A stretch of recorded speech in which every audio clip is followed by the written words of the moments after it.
Hi, I'm Catherine. I'm a librarian at the Port Orange Regional Library, but today I'm here at the Museum of Arts and Sciences to meet with James Zacharias. He's the Senior Curator of Education and History here.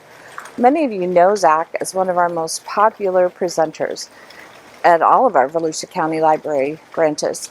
His presentations have ranged from Florida history to Egyptology and from art to paleontology. Today, we get to learn more about Zach and what it's really like to work at a museum.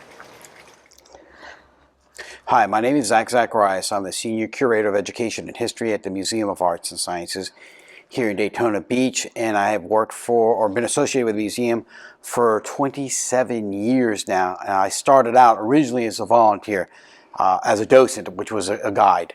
Back then, the museum was about 45,000 square feet, and now it's 135,000 square feet roughly, which makes it the largest general museum in the Southeast United States. So not the biggest science center. There are some science centers that are bigger. It's also one of the few museums that does art, science, and history. So we do all three disciplines.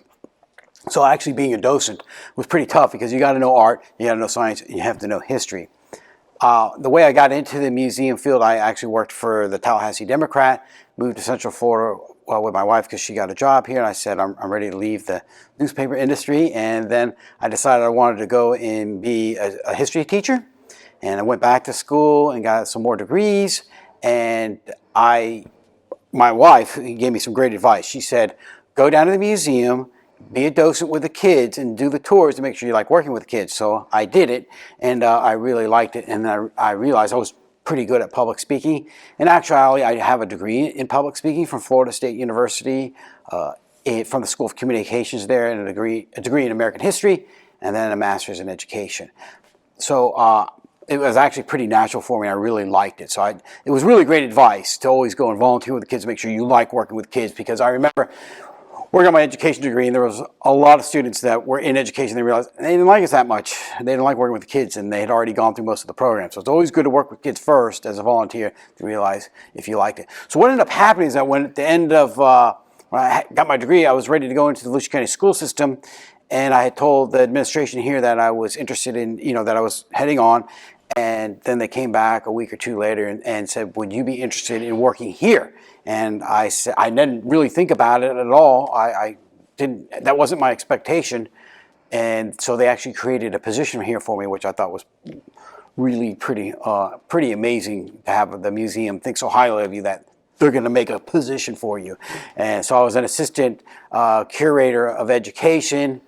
And then after being here for so long, I became an associate curator, then a co-curator, and then a curator. And then after 27 years now, I'm a senior curator. And for the longest time here at the museum, I was the youngest person for a long time. And of course, now I'm one of the senior people here at the museum. So I've seen the museum grow with so many different collections. We're sitting here in the Root Museum, the Root Family Museum, which is all about what the Root family, the family invented the Coca-Cola bottle in 1915, and the family collected all types of Americana, from race cars, trains, Coca-Cola artifacts, quilts, you name it. And I saw this wing grow. I've seen so many additions to the museum. I've seen the Chinese gallery, the Decorative Arts Gallery, the European Decorative Arts Gallery, new administration building, new planetarium, the C.C. and Hyatt Brown Museum. These are all additions to the museum that I have seen come to fruition here. And I always remember when they were announced, and I was always so excited. So what I've done for the museum over the years is I work in the education department, and I actually started out with the summer camp. And the museum has probably one of the longest running summer camps. My wife actually was from Ormond Beach, and she remembers being a child in the summer camps. So I just kind of did some rough math because nobody knows exactly how long the summer camp's been going. But I would say probably about 45 years it's been a continuous summer camp. So I started out working in that quite a bit and taught in the summer camp all summer long. And I designed a lot of classes. So that's one of the things that I do for the museum is I'm in charge of a lot of the educational programming. Not all of it, but a good portion of it for children and adults. So I expanded the summer camps, more classes, more types of classes. And one of the really things I'm very proud of at the museum is that in that summer camp during the summertime, I expanded to having a children's film camp. So we started doing claymation, movie making, we did documentary film movie making, and all different types of film classes, special effects lab. It was pretty amazing because back then the computers only had about 3 or 4 gigs of hard drive space, so there was a lot of crashing of computers going on. So a lot of the programmings that I've done, I've created here recently. One of the big programs that I've created was the Florida History Con, and I got the idea. My wife volunteered for the Comic-Con in Orlando. And I said, well, why can't historians have their own history con where we all come together and all these history groups come together and we have a one-day, celebration of Florida history. And it's become one of our biggest programs. We have speakers all day, and we have all these clubs from Volusia, Flagler, and even Brevard County come, and they set up booths and they promote their clubs. And it's amazing the amount of history clubs that I didn't even know about. There was a submarine club, there's Civil War clubs, there's St. John's River History Club. So there's so many different types of clubs, and that's been a very successful program. Also in charge of the school tours. So for many years, we've always had a great relationship with Volusia County schools, and also get Flagler County schools coming in as well. We actually serve a 5-county area, so we do have schools from all over, but primarily they are Volusia County schools, mostly K through 5, or kindergarten through 5th grade, and sometimes we do up to 10, 12,000 in my lifetime here working at the museum, which is now really kind of hard to fathom that most of my adult life has been spent in the museum. But 10, 12,000 students in a year, mostly K through 5. And what's interesting is sometimes I'll walk around and people say, hey, aren't you Mr. Zach? Because I go by Zach, Mr. Zach, and I would say, yes, I am. And go, I remember you from the museum when I was a kid. I would go there and you did these special shows. So I create a lot of content.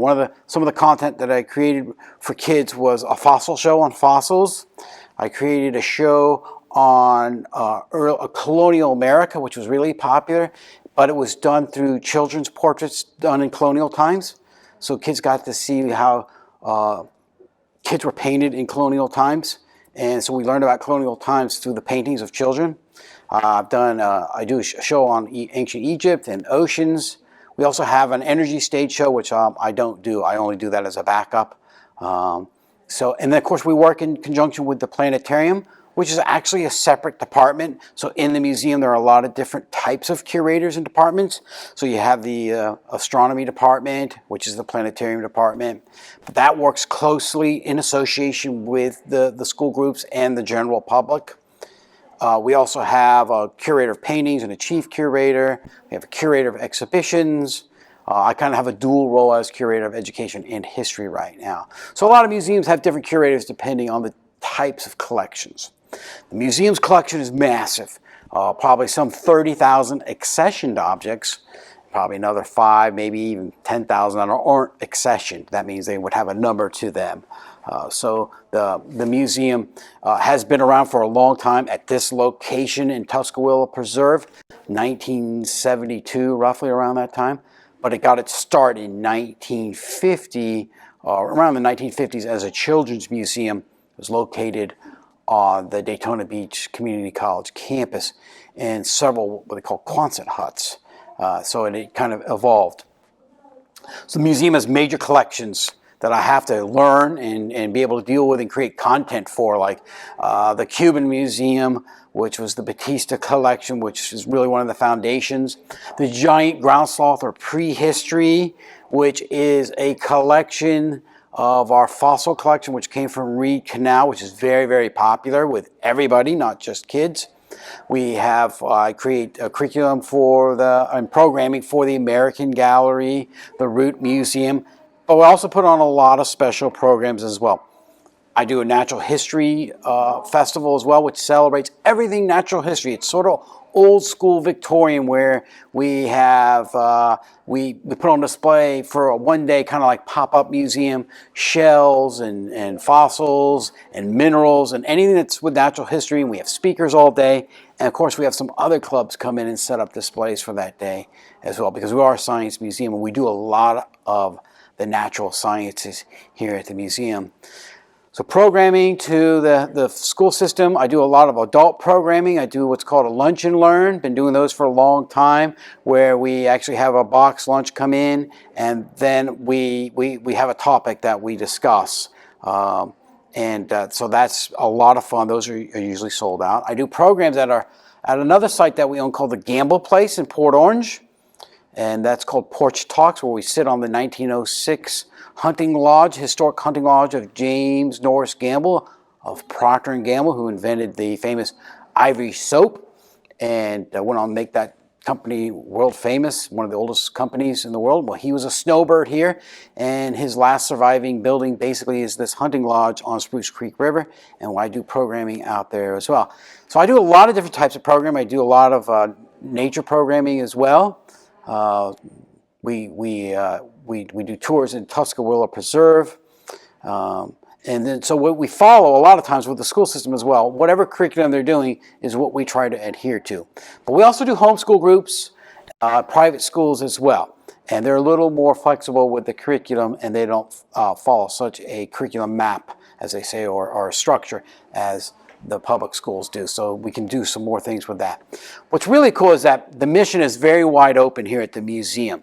So I can really go in any direction I want to create a program for the general public. So if I want to do a program on mollusks, I can do that because we have a very wide open curriculum. If I want to do something on Florida landscapes, or Cuban landscapes, or Cuban natural history, which is a program I have coming up on the natural history of Cuba, then I can do that. So it's really awesome because this museum is so diverse. It's sort of like a mini Smithsonian in a way. We are a Smithsonian affiliate. We're one of the early Smithsonian affiliates in the country. And I didn't really actually say it was a mini Smithsonian. I was in the lobby one day, and there was a visitor who was from Washington, D.C., and she stopped at the door, and she turned around and looked at me. She says, you know, this museum, it's like a mini Smithsonian. You have collections from all over the world and all these really cool artifacts. It's just not as big. And the Smithsonian is like, you know, millions of square feet.